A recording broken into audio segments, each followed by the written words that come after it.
आपल्यासोबत बोलण्यासाठी आमदार विक्रम काळे आहेत। आपण त्यांच्याशी बातचीत करूया। सर, नेमकं काय सांगाल? शिक्षण व्यवस्थेचा प्रश्न आहे, हा विषय तुम्ही इथे मांडणार आहात का? नाही, आता शिक्षक होण्यासाठी मग तो प्राथमिक शिक्षक असो, माध्यमिक असो किंवा उच्च माध्यमिक असो, यासाठी आता TET ही पात्रता परीक्षा राज्य सरकारनं लागू केलेली आहे। त्यामुळे जे नवीन शिक्षक सेवेत येत आहेत ते TET उत्तीर्ण होऊनच येत आहेत आणि त्या आधारे त्यांची भरती होती। त्यामुळे त्याला आमचा विरोध नाही आहे। परंतु जे शिक्षक सेवेत होते आणि ते जेव्हा सेवेत आले तेव्हा ही पात्रता TET परीक्षा लागू नव्हती, तेव्हा आता त्यांना ती परीक्षा द्या म्हणणं हे मला वाटतं कुठेतरी संयुक्तिक नाही आहे। आणि म्हणूनसाठी माननीय उच्च न्यायालयाने जर निर्णय दिलेला असेल तरी शेवटी राज्य सरकार हे आमच्यासाठी सर्वोच्च आहे। राज्य सरकार आमचं पालक आहे। त्यामुळे राज्य सरकारच्या वतीनं पुनर्विचार याचिका सरकारने माननीय उच्च न्यायालयात दाखल करावी, यासाठी मी माननीय मुख्यमंत्री महोदयांना सुद्धा भेटलेलो आहे आणि सभागृहात सुद्धा हा विषय मी सूचनेच्या माध्यमातून मांडावा यासाठी प्रयत्न करतोय।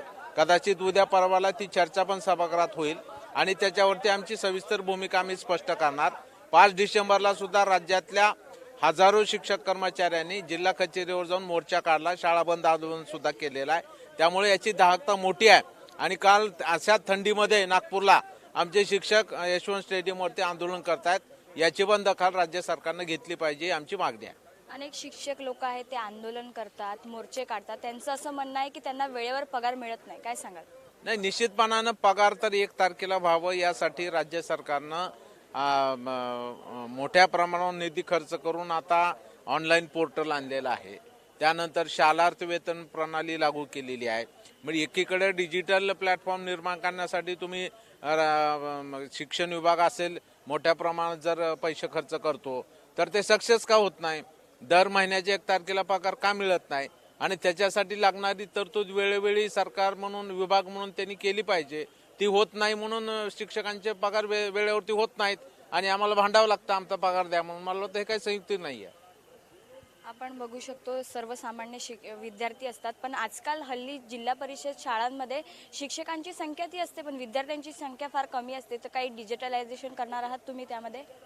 नाही, आपण पाहतोय की हल्ली आता सगळीकडे इंग्रजी शिक्षणाचा ट्रेंड वाढलेला आपल्याला दिसतोय। काळानुरूप हे बदल अपेक्षित आहेत। असं असलं तरी सुद्धा या राज्यामध्ये मराठी भाषिक राज्य आहे, मराठी आमची मायबोली आहे, त्यामुळे मराठी शाळा टिकल्या पाहिजेत। यासाठी राज्य सरकारनं या सर्व जिल्हा परिषद शाळा असतील, निमशासकीय शाळा असतील, त्या बळकट केल्या पाहिजेत, त्याला भौतिक सुविधा दिल्या पाहिजेत, चांगल्या इमारती दिल्या पाहिजेत, डिजिटल शाळा केल्या पाहिजेत। यासाठी सुद्धा सरकारकडे आम्ही सातत्याने पाठपुरावा करतोय। सरकारनं काही पावलं उचललीत पण ती मोठ्या प्रमाणात उचलली पाहिजे अशी आमची मागणी राज्य सरकारकडे आहे।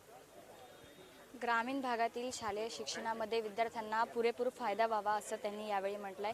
कॅमेरामॅन शिवाजी काळेसोबत मी साक्षी यादव, टॉप न्यूज मराठीसाठी नागपूर। तुमची car, electric panel, data server आगीपासून सुरक्षित आहे का? नाही? मग आजच बसवा F protect temperature activated fire suppression device.